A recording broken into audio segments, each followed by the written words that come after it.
ENC 342. Test natin guys.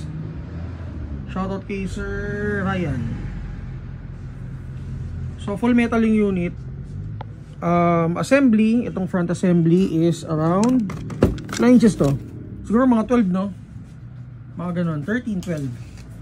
Sige, pasukat natin para may idea kayo. So 12 sakto. 13.5. 13.5. Ayan. So okay siya for DMR setup. And then may markings dito. Pwede natin pakita yung markings.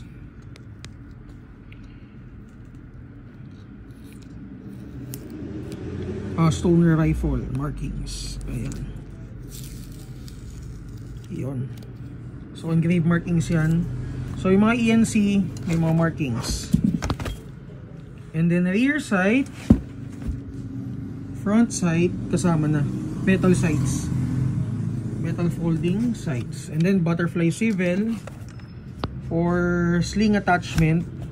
Metal trigger guard, metal trigger, metal selector. Yung selector is ambi. Ayan. So polymer grip. Pati bolt release niya guys, ambi din.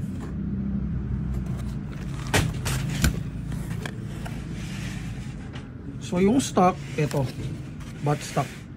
Crane stock version 1. And then kasama niya, may kasama na siyang battery. Yung tawag dito, tsako.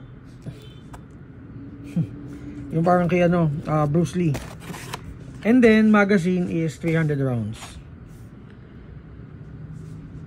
So yung mga ENC ngayon guys, ito yung kasama.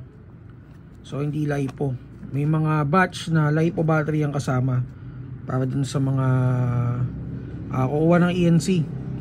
So per batch, kung ano yung kasama, yun lang din yung ibibigay namin. So kung kasama LiPo, LiPo ang kasama natin. Pero sa ngayon, ang mga ENC natin, ganito yung kasama.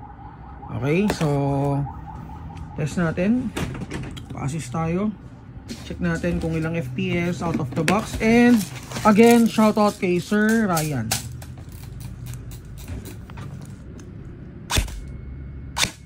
Lakas oh, 460.